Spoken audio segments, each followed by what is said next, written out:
nous demandons à Allah Azza wa Jal de nous accorder la facilité ainsi que la sincérité dans tous nos actes et dans toutes nos paroles, dans tous nos actes et toutes nos paroles. Barakallahu fikum. Donc la parole est à notre chère sœur Dalila. Bidnillah Azza wa Jal. أعوذ بالله من الشيطان الرجيم بسم الله الرحمن الرحيم والصلاة والسلام على رسول الله رب اشرح لي صدري ويسر لي أمري واحلل عقدة من لساني يفقهوا قولي. Alors, chers frères, chères sœurs, salam alaikum wa rahmatullahi ta'ala wa barakatuh. Alors, moi, j'aimerais aborder un sujet qui concerne tout le monde. On est croyant, on est musulman, mais il y a tellement d'informations de partout. On a une bonne intention, on est de bonne volonté, mais on arrive à un moment où on ne sait plus comment faire pour se rapprocher d'Allah subhanahu wa ta'ala.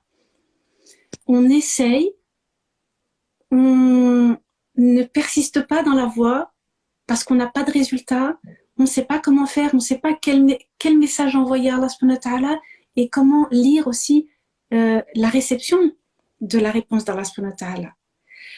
Et donc, c'est flou pour beaucoup. Et donc, beaucoup baissent les bras.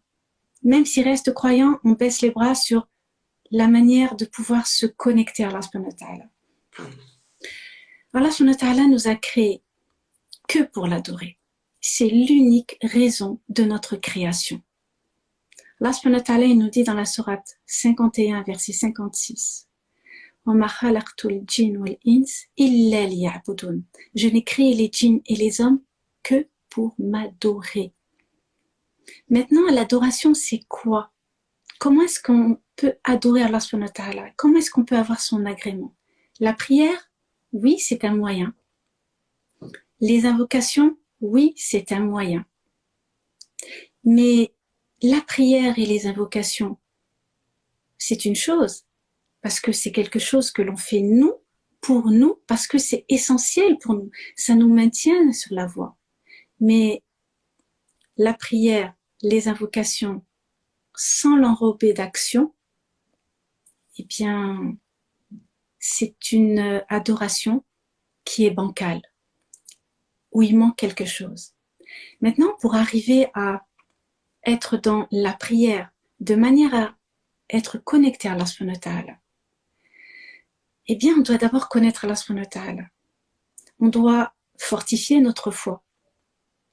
Avant de pouvoir être dans l'adoration pratique, des actes d'adoration, la prière, le jeûne et tout ce qui concerne les piliers de l'islam, il y a les piliers de la foi, il y a cette foi qui doit être ancrée à l'intérieur de nous, que l'on doit nourrir. Parce que sans cette foi qui enracine vraiment notre croyance, eh bien les fruits ne vont pas donner, ne vont pas mûrir. Et donc cette foi, c'est ce que l'on ne voit pas, c'est ce qui est invisible. Et c'est ça le défi de chaque croyant, c'est de croire en ce qu'il ne voit pas. De croire, c'est d'avoir cette certitude qu'Allah existe et qu'il est notre créateur. Que Allah subhanahu wa ta'ala, il a créé des anges pour nous préserver, pour nous protéger, pour nous accompagner, pour écrire, pour l'adorer. Il a créé les djinns, qui sont des créatures aussi, de l'invisible. Et il a envoyé des livres auxquels nous devons croire. Nous devons croire qu'ils ont été envoyés. Les prophètes avant le prophète alayhi salatu wassalam, et le prophète lui-même alayhi salatu wassalam, que l'on n'a pas vu, et qui pourtant est notre prophète bien-aimé auquel on doit croire, sans l'avoir vu. Ça, c'est vraiment le défi du croyant, de croire à toutes ces choses-là alors qu'il ne les a pas vues, d'avoir cette certitude inébranlable, de croire au jour dernier qu'à un moment donné, tout finira par disparaître, tout. Et il ne restera que la face d'Allah. Exactement. Et donc, croire au jour dernier et aussi croire au destin, qu'il soit bon ou mauvais. Donc, ces éléments de la foi sont des éléments qui doivent être ancrés en nous ce sont les premiers piliers de notre fondation de croyants.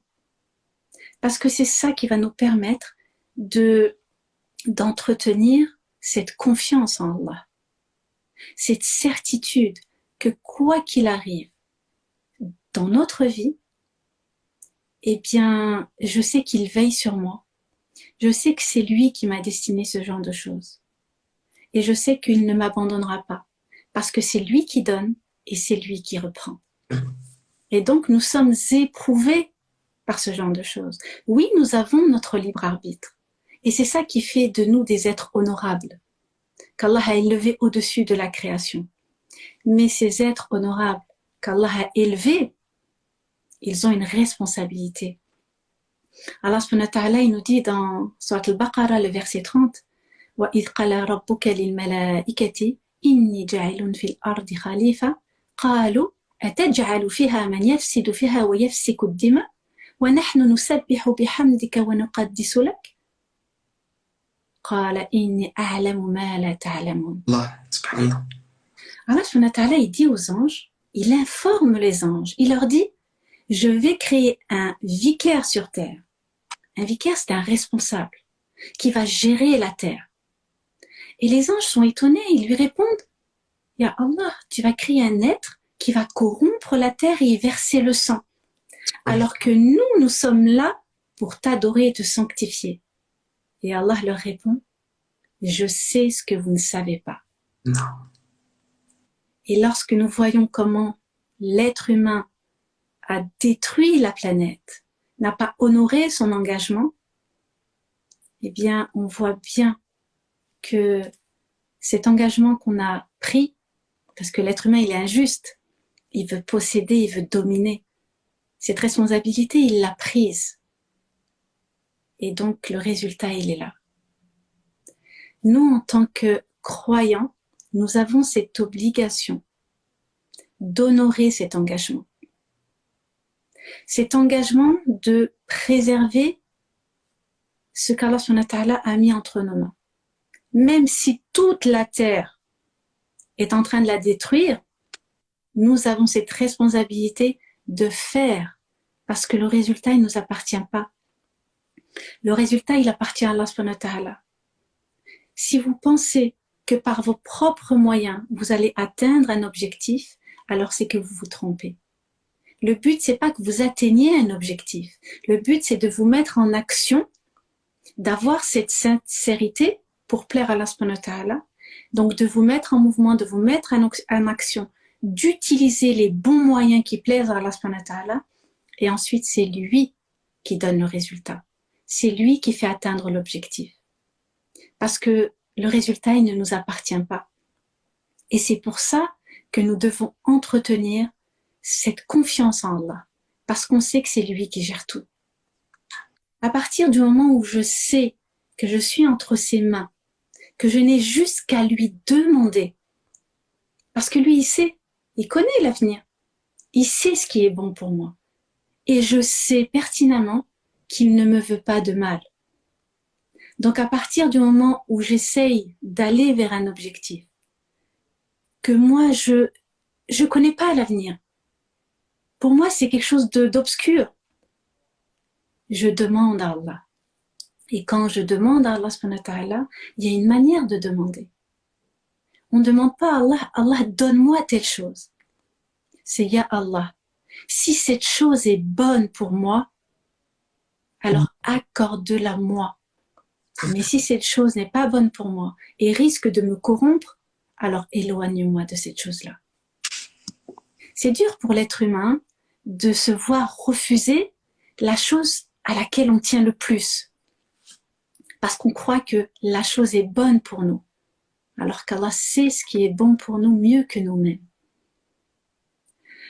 Et quand la réponse d'Allah arrive et que les portes se sont fermées, c'est là que notre véritable croyance envers Allah subhanahu wa ta'ala va se manifester. Est-ce que j'accepte le décret d'Allah ou est-ce que dans mon cœur il y a quelque chose qui se passe? C'est ça la certitude, c'est ça l'yaqin. Vous pensez que vous allez vivre dans une vie où vous allez être dans l'aisance et que vous pensez que l'aisance, c'est ça le bonheur sur terre? Le bonheur sur terre, ça n'est pas ça. Le bonheur sur terre, c'est de pouvoir avoir entretenu une relation avec Allah subhanahu wa ta'ala. C'est ça le vrai bonheur. Le vrai bonheur, c'est pas l'époux, c'est pas l'épouse, c'est pas les enfants, c'est pas nos biens. C'est ce lien que je crée avec Allah subhanahu wa ta'ala. Parce que à un moment donné, l'être humain va nous décevoir. Et lorsque l'être humain nous déçoit, qu'est-ce qui se passe en nous? On est triste, on est déprimé. Les émotions qui nous traversent sont terribles. Il y en a même qui laissent tomber énormément, ils laissent tomber leur foi, ils laissent tomber leur pratique, ils la négligent. Mais lorsqu'on s'accroche à Allah subhanahu wa ta'ala, jamais on ne sera déçu. Et c'est cet amour d'Allah subhanahu wa ta'ala qui doit nous nourrir. Quel que soit ce qu'Allah subhanahu wa ta'ala me réserve, si je perds mon époux, si je perds mes enfants, si je perds mon travail, si je me retrouve seule, je ne suis pas seule finalement. Parce que je sais qu'Allah subhanahu wa ta'ala est là. Donc c'est ce lien que je dois entretenir avec Allah subhanahu wa ta'ala. Moi je dis constamment que lorsqu'on est parent, on doit créer ce lien d'attachement avec notre enfant. Ce lien qui va le sécuriser, qui va lui donner la force d'être un adulte dans la société, qui va lui permettre d'affronter toutes les épreuves. Eh bien moi je dis que si vous voulez créer cette sécurité en vous, eh bien vous devez développer ce lien d'attachement à Allah subhanahu wa ta'ala. C'est exactement la même chose. Et ce lien d'attachement, il se crée comment? C'est un lien d'amour, c'est un lien d'affection. Et ce lien d'amour, vous le créez quand vous vous levez la nuit et que vous priez Allah subhanahu wa ta'ala. Quand vous lui demandez. Et lorsque vous vous levez la nuit, pourquoi la nuit? C'est propice, c'est bien. C'est quelque chose qui va nourrir notre cœur. C'est quelque chose qui va augmenter notre amour pour Allah subhanahu wa ta'ala. Eh bien, tout simplement parce que la nuit, tout le monde dort. Et le croyant va s'extirper de son lit. Allah subhanahu wa ta'ala, il parle du croyant qui se lève la nuit. Il est en train de dire que quand tu es dans ton lit, tu es au chaud, tu es bien, tu es dans ton rêve, tu n'as pas envie de te lever. Mais là, Allah subhanahu wa ta'ala, il parle de ces croyants en disant « et ils s'extirpent de leur lit ». C'est dur de se lever la nuit, mais c'est ça qui fait la différence. Donc on se lève et on est dans cette obscurité, cette pénombre. Et vous savez, lorsque on se lève la nuit pour prier à Allah subhanahu wa ta'ala, c'est comme une lumière qui jaillit. Vous voyez la terre? Imaginez qu'elle est toute sombre et que vous vous levez et que vous êtes telle une lumière qui jaillit. Et les anges, il y a des catégories d'anges qui sont à la recherche de ces personnes-là, qui sont là, qui se lèvent pour adorer Allah subhanahu wa ta'ala alors que tout le monde dort. Et lorsqu'ils trouvent cette lumière, ils accourent. Ils s'appellent entre eux, ils accourent. Vous vous rendez compte? Lorsque vous vous levez, il n'y a qu'Allah subhanahu wa ta'ala qui le sait. Il n'y a que les anges qui le savent. Personne d'autre. C'est un secret entre vous et Allah.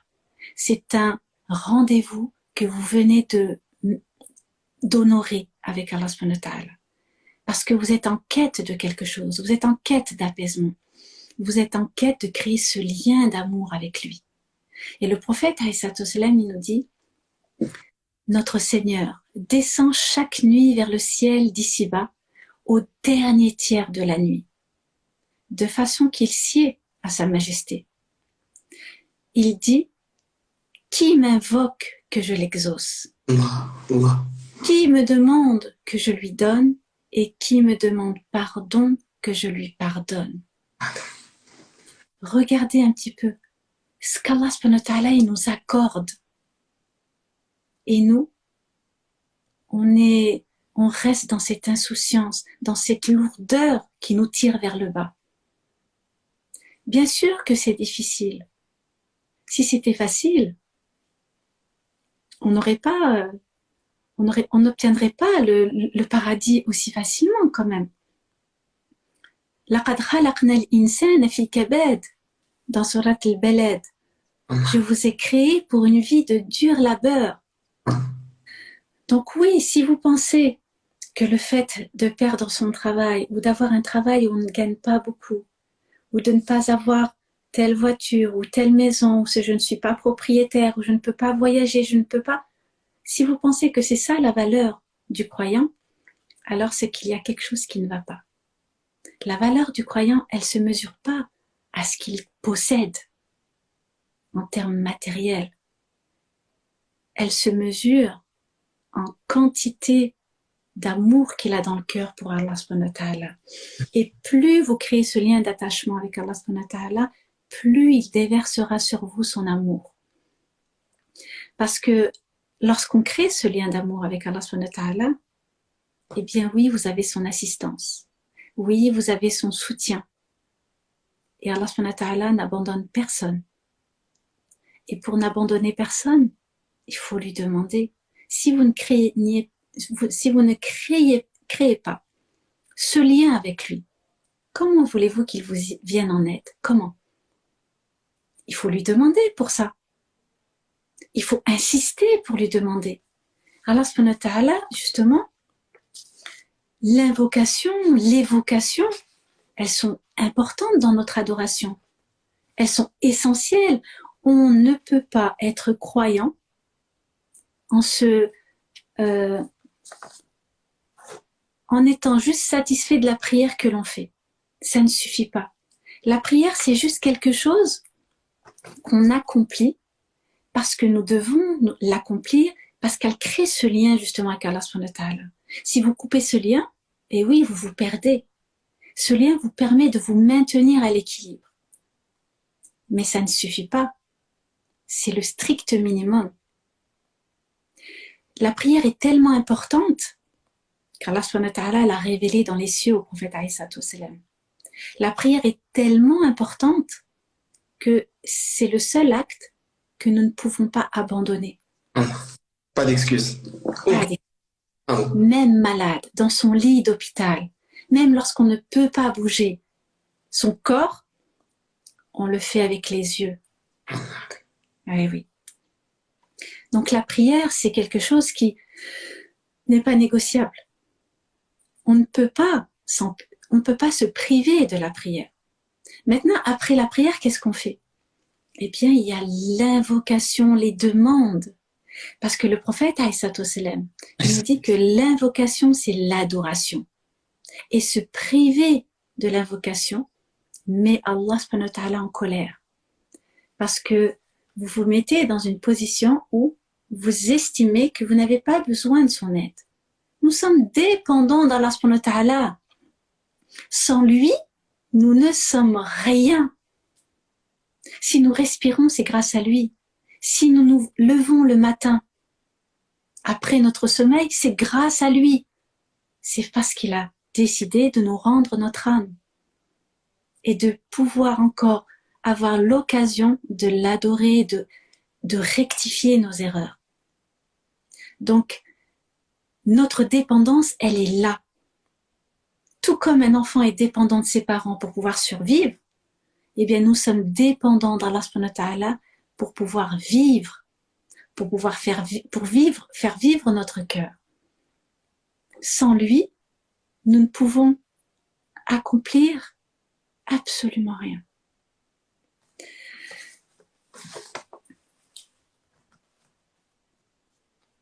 Un jour, le prophète, alayhi salatu wassalam, il avait blâmé ses compagnons parce que ils n'avaient pas réagi à un passage de Surat Ar-Rahman. Un passage de Surat Ar-Rahman dans lequel Allah subhanahu wa ta'ala dit وَبِأَيِّ آلَاءِ رَبِّكُمَا تُكَذِّبَانِ. Lequel donc des bienfaits de votre Seigneur nierez-vous? Parce que lorsque le prophète alayhi salatu wassalam, il a récité ces versets-là, les djinns qui étaient présents, qui ont entendu le prophète alayhi salatu wassalam dire ce verset, ont dit nous ne nierons aucun de tes bienfaits.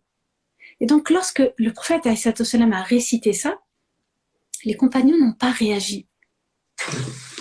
Et oui, être dans la reconnaissance des bienfaits d'Allah subhanahu wa ta'ala, c'est important. Être dans ce shukr, dans ce hamd, c'est important parce que plus nous remercions Allah subhanahu wa ta'ala, plus nous sommes reconnaissants des bienfaits qu'il nous accorde et plus Allah subhanahu wa ta'ala nous donne. Les bienfaits commencent déjà par notre santé de pouvoir avoir l'occasion de l'adorer, de pouvoir faire des actions, de pouvoir agir au quotidien pour qu'Allah subhanahu wa ta'ala nous préserve et préserve nos familles, préserve nos personnes et qui mettent sur notre chemin, des personnes qui vont nous aider à nous élever lorsque nous tombons, lorsque nous perdons pied, lorsque parfois notre morale n'est pas là, lorsqu'on perd espoir, eh bien les uns et les autres, nous sommes là pour nous relever, pour nous encourager. C'est ça la communauté de foi. Encore faut-il que nous fréquentions les bonnes personnes. Ça, c'est de notre responsabilité, de rencontrer des bonnes personnes. Une personne qui me rabaisse, qui m'humilie, qui met en avant mes manquements, ça n'est pas une personne qui va encourager, mais une personne qui va être là pour soutenir, pour chercher chez la personne les ressources pour l'encourager à agir. Là, oui, c'est une bonne personne. Là, oui, c'est une personne que j'ai besoin d'avoir dans ma vie. Mais j'ai pas besoin d'avoir quelqu'un qui m'enfonce. Mon mari, il me dit tout le temps, il me dit, le problème de notre communauté, c'est que nous sommes dans un marécage, tous dans un marécage. Vous savez, les sables mouvants. Nous sommes dans un marécage et lorsque l'un d'entre nous essaye de sortir la tête de ce marécage, eh bien, les autres essayent de l'enfoncer. Au lieu de le pousser vers le haut, eh bien, on se pousse vers le bas. Pourquoi agir de cette manière? Parce que plus on encourage son frère et sa sœur, plus Allah subhanahu wa ta'ala nous accompagne, nous aide et nous élève. La réussite de mon frère, la réussite de ma sœur, c'est ma réussite à moi. Donc, on voit bien qu'il y a un travail à faire sur nos cœurs. Tant qu'on n'aura pas compris ça, eh bien, ce sera toujours bancal.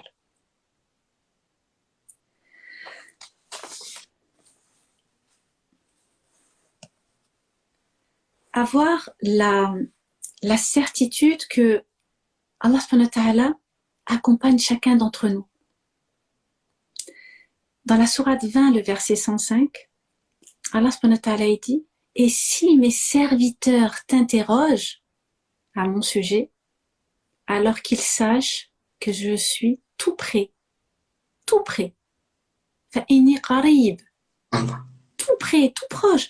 Ça veut dire que il n'y a pas je serai là quand vous me demandez ou je serai là quand dans un avenir proche ou lointain. Non, c'est immédiatement, c'est tout de suite. Et j'exauce l'appel de celui qui m'invoque. Donc, Allah subhanahu wa ta'ala, il nous donne tous les outils, tous les moyens de pouvoir se rapprocher de lui. C'est nous qui les utilisons pas. Allah subhanahu wa ta'ala, il nous donne tout. Tout. Parfois, et ça c'est peut-être dû aussi au manque de confiance en Allah subhanahu wa ta'ala. Parce que on va demander, et on va passer du temps à demander. Et à un moment donné, eh bien le croyant, il s'épuise, il s'use et il dit « ça sert à rien de continuer. Allah ne m'exaucera pas. » Eh bien, penser comme ça, c'est méconnaître Allah subhanahu wa ta'ala. C'est lui attribuer quelque chose de négatif alors qu'il est clair sur ce point-là. Lorsque vous me demandez, je vous exauce. Et ça, soyez-en sûrs et n'en doutez jamais. Demandez à Allah subhanahu wa ta'ala, le prophète alayhi salatu wassalam, il nous dit, demandez. Tant que ce n'est pas une désobéissance, tant que c'est pas un mal que vous demandez à Allah subhanahu wa ta'ala et que vous ne coupez pas les liens de parenté. Ça, c'est important aussi. Eh bien, Allah subhanahu wa ta'ala vous exauce, mais à condition que vous ne vous précipitiez pas dans la demande. Ça veut dire que oui, il se peut que vous passiez du temps à demander. Peut-être que ça va durer des années, mais c'est pas grave.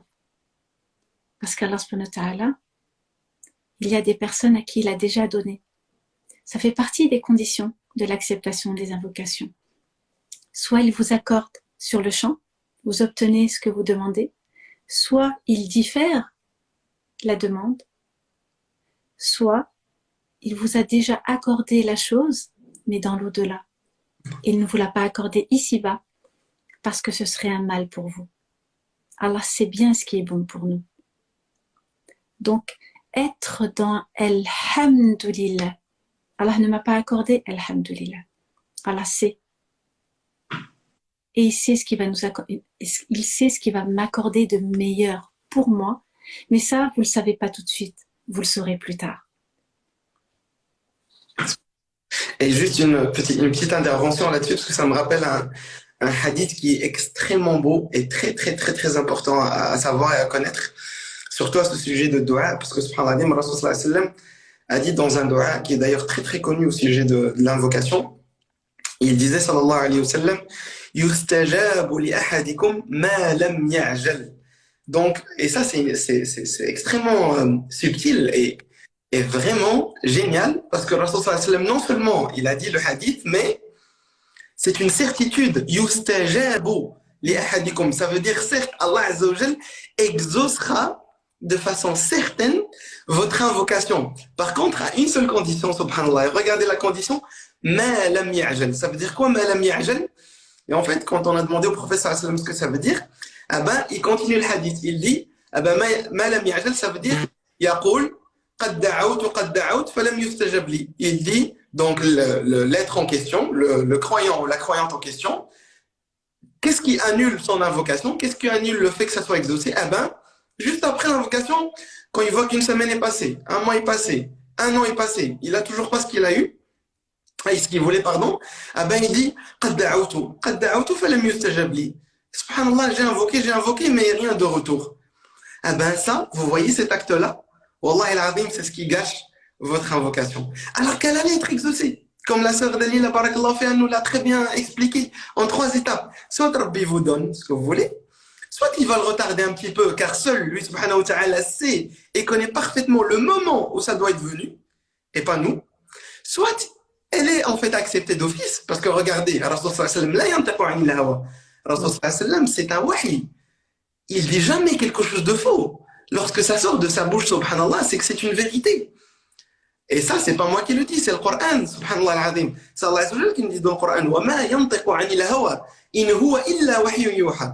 Rasul sallallahu alayhi wa sallam, il dit pas quelque chose d'anodin, si ce n'est que ce qui lui a été révélé, sallallahu alayhi wa sallam. Donc si le prophète sallallahu alayhi wa sallam nous dit, votre invocation est d'office acceptée, tant que vous n'êtes pas dans l'urgence, Ya Rabbi, j'ai invoqué, mais j'ai rien eu en retour. Sachez que cette invocation sera d'office, bi'idnillah azza wa jalla, acceptée.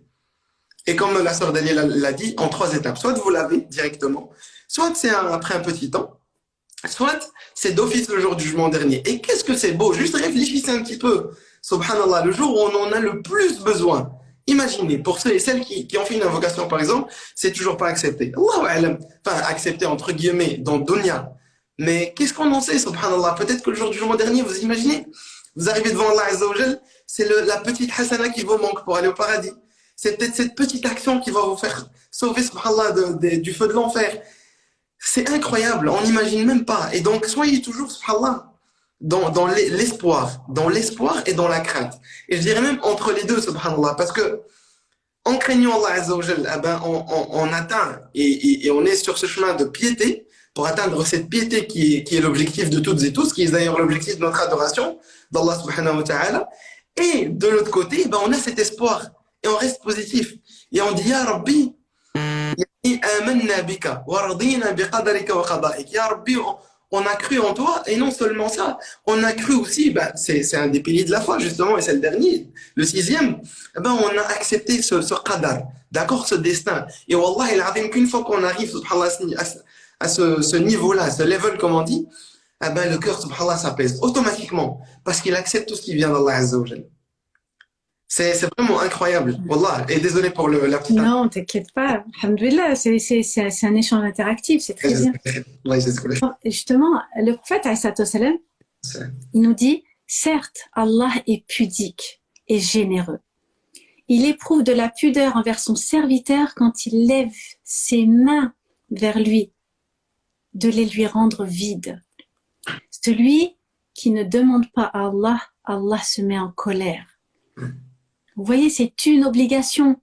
C'est pas quand vous voulez, c'est une obligation. Et il y a une belle invocation qui peut illustrer ça. Le prophète alayhi salatu wassalam, il nous dit, un jour il y avait un homme qui était en train de demander. Et il demandait. Et cette invocation, c'est Ya Rabbi, lakal hamdu kima yanbaghi, li jalali wajhika wa li azimi sultanik. Ya Allah, louange à toi comme il convient à la majesté de ta face et l'immensité de ton autorité. Et là, à ce moment-là, les anges n'ont pas su où l'écrire. Et ils sont partis voir Allah subhanahu wa ta'ala en disant, Ya Allah, il y a un de tes serviteurs qui a dit une parole et on ne sait pas où l'inscrire. Et Allah subhanahu wa ta'ala sait très bien. Et il leur dit, qu'a dit mon serviteur? Il a dit, Ya Rabbi lakal hamdu kima yanbaghi li jalali wajhika wa li azimi sultanik.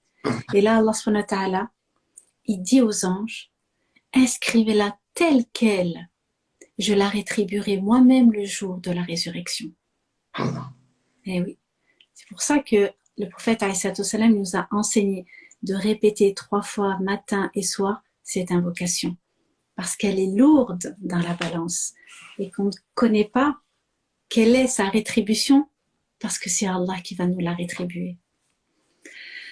Et quand tu parlais justement du 6e pilier de la foi, pourquoi le 6e pilier de la foi, c'est le qadar? C'est accepter le destin, bon ou mauvais. Pourquoi il est situé en dernière position? Eh bien, tout simplement parce que pour arriver à cette croyance du qadar, il faut être passé par toutes les étapes. Le tawhid, l'invisible des anges, des djinns, des livres, des prophètes, du jour dernier. Tout ça, il faut être passé par toutes ces étapes-là de croyance, de certitude, avant d'être capable d'accepter le qadar, d'être en mesure de dire Alhamdulillah, ala kulli hal, quelle que soit la situation qui m'arrive. Parce que prenez bien conscience qu'Allah subhanahu wa ta'ala, en tant que croyant, Allah subhanahu wa ta'ala nous dit, je ne vous laisserai pas dire je crois, tant que je ne vous aurai pas éprouvé par la privation de vos biens, par la faim, par vos personnes. Donc Allah subhanahu wa ta'ala va ébranler notre foi. Ça va être un tremblement de terre. C'est le terme qu'il choisit. Il va ébranler notre foi pour voir lequel d'entre nous reste ferme sur la voie. Donc l'unique objectif doit être Allah subhanahu wa ta'ala, parce que si on met Allah au-dessus de tout, alors oui, notre comportement va changer.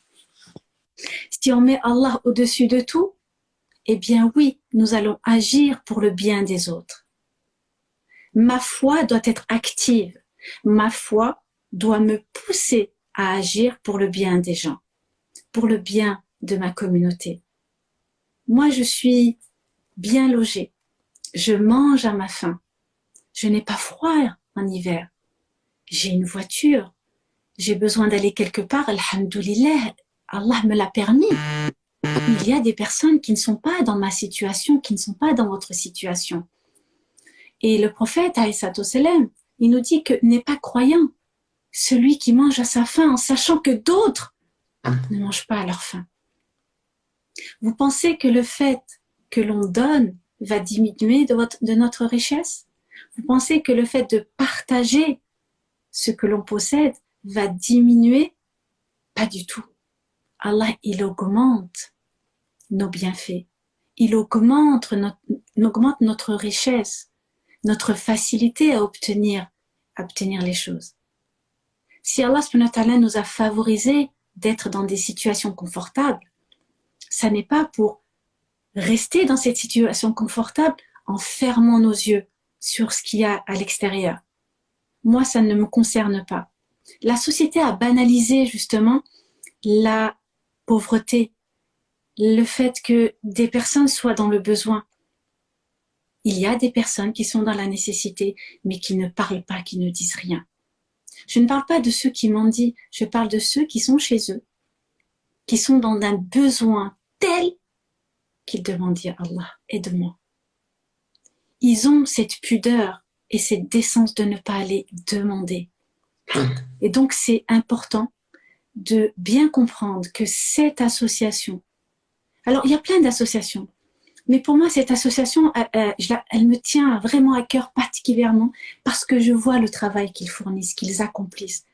Et la personne qui est responsable justement de cette association, je l'ai vue de mes propres yeux partir le soir, laissant sa famille, ses enfants, faire des maraudes, des voies, donner aux personnes qui sont dans le besoin, justement, un peu de nourriture chaude, les aider dans ce dont ils ont besoin pour pouvoir passer l'hiver. Et le Ramadan va arriver, et il va y avoir aussi des personnes qui ne pourront pas manger à leur faim. Et ils œuvrent dans toutes ces causes-là. Ce sont des hommes de terrain. Ce sont des hommes qu'Allah accompagne dans l'éducation de leur famille, dans la facilité qu'ils ont dans leur propre famille. Vous pensez que c'est un sacrifice? Ça n'est pas un sacrifice. Quand vous donnez, c'est pas à eux que vous donnez. Vous donnez à Allah subhanahu wa ta'ala. Et c'est ça qu'il faut prendre en considération. Aïcha radiallahu anha, quand elle faisait l'aumône, quand elle donnait, elle parfumait ses pièces. Et on lui a posé la question, on lui a dit, Aïcha, pourquoi tu parfumes ton argent? Tu vas le donner à un pauvre. Elle a dit, non, c'est pas à lui que je donne. C'est à Allah subhanahu wa ta'ala que je donne. Donc c'est ça qu'il faut bien comprendre, que chaque don que vous faites, c'est à Allah que vous le faites. Et il est bénéfique, pas à eux. Il est d'abord bénéfique à vous.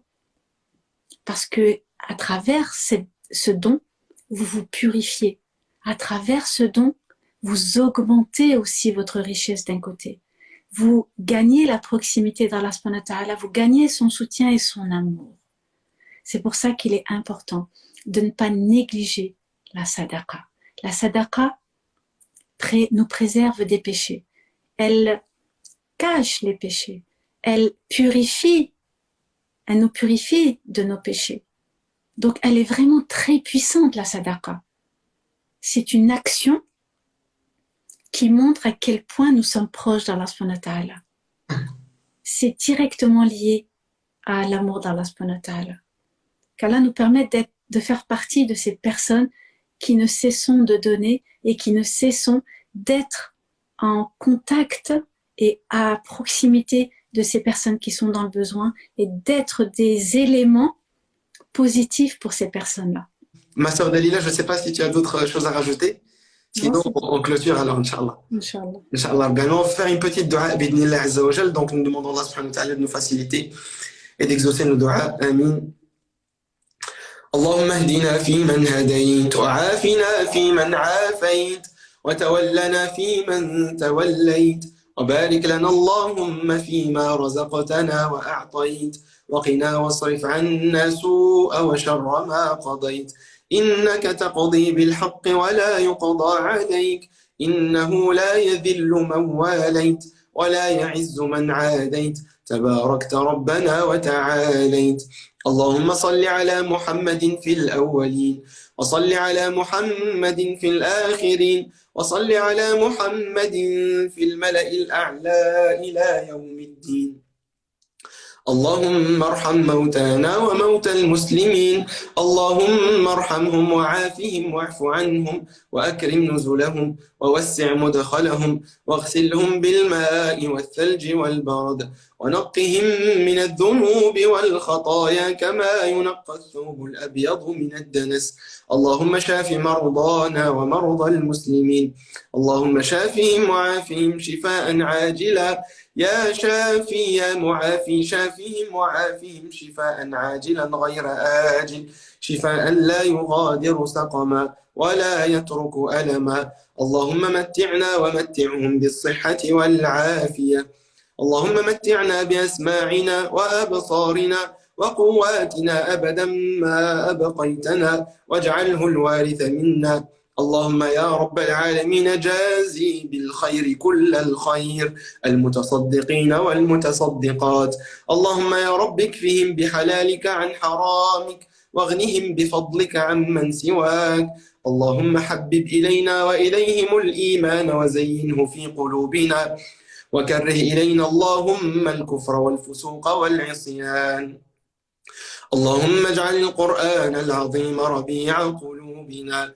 ونور صدورنا وجلاء أحزاننا وذهاب همومنا وغمومنا اللهم ذكرنا منه ما نسينا وعلمنا منه ما جهلنا وارزقنا تلاوته وحفظه وتدبره آناء الليل وأطراف النهار اللهم علمنا ما ينفعنا وانفعنا بما علمتنا واجعلنا سببا لمن اهتدى إنك على كل شيء قدير وصل اللهم وسلم وبارك على نبينا محمد وعلى آله وصحبه أجمعين سبحان ربك رب العزة عما يصفون وسلام على المرسلين والحمد لله رب العالمين بارك الله فيك أختي دليل الله يجزاك بارك الله فيك. énormément plaisir Allah يحفظك et d'ailleurs oui sans que j'oublie tu as le salam de toute la famille Inch'Allah. tous ils me disent le salam à la sœur Dalila dès qu'ils ont C'est réciproque. fait des lives avec toi ils m'ont dit non tu passes C'est réciproque. بارك الله فيك الله يحفظك qu'Allah Azza wa Jalla te facilite et qu'Allah Azza wa Jalla te comble de ses bienfaits Amin. qu'Allah te facilite ce chemin qui est ailleurs qui est très difficile wallah mais qu'Allah Azza wa Jalla te donne la force qu'Allah Amin. te protège de tout mal Inch'Allah Rabbil Alamin ainsi que Barakallahu fik. entière Inch'Allah Rabbil Alamin